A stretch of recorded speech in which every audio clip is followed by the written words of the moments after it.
Welcome back to Press Review. Let's start by taking a look at today's front pages in the Middle East.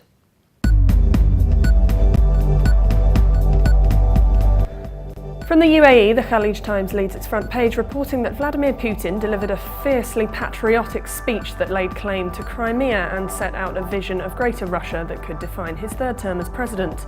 It also reports that Saudi Foreign Minister Saud al-Faisal has warned that there will only be rapprochement between Riyadh and Doha when Qatar modifies policies at the centre of their spat. From Saudi Arabia, the Arab News also leads, reporting on the kingdom's dispute with Qatar, saying that the dispute will not be resolved unless Doha changes its policy, ruling out any US mediation to resolve the standoff.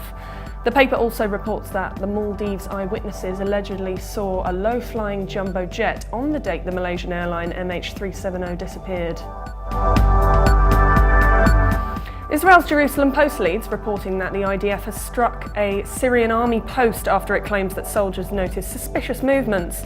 The paper also reports that Russian President Vladimir Putin has signed a treaty making Crimea part of Russia again, but said he did not plan to seize any other regions of Ukraine. Egypt Independent reports that Foreign Minister Nabil Fahmy said the armed forces sent several Apache planes to the US for maintenance, but they haven't yet been returned. It also reports that bomb squads managed to defuse a bomb inside the Alexandria First Instance Court in Manshia after the province's security chief received information that a suspicious device was found inside the building. From Lebanon, the Daily Star reports that Israeli air raids on Syria have killed 1 soldier and injured 7, with the Syrian army warning that the strikes endanger regional security and stability. It also reports that an Egyptian army brigadier general and a colonel have been killed in a raid on a jihadist hideout as security forces close their pincers on militants in the Nile Delta. Now let's take a look at top Middle East news from UK papers.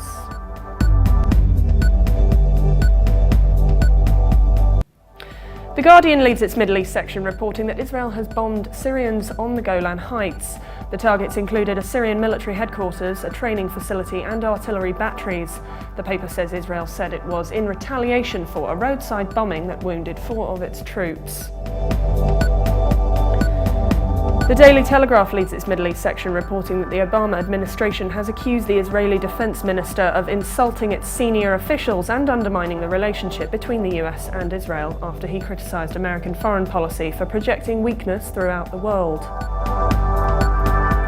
And The Independent leads its Middle East section reporting that the senior cleric in Saudi Arabia has reportedly issued a religious edict or fatwa banning all-you-can-eat style buffets. According to Sheikh Saleh Al Fawzan, such restaurants breach Sharia law by requiring customers to pay a set price for a product that is unknown and unquantified in advance. Now let's take a look at the top Middle East stories in international papers. From China, the Global Times leads its Middle East section reporting that unknown gunmen fired 2 rocket-propelled grenades at a military patrol in Yemen's southern port city of Aden early on Wednesday, injuring at least 2 army personnel. And finally, the Los Angeles Times leads reporting that authorities said roads across Lebanon have reopened following a tense evening of road-closing protests linked to the war in neighbouring Syria. Clashes erupted late Tuesday between demonstrators and security forces as protesters used burning tyres to block a number of roads throughout the country. And for more updates, please visit Levant.tv.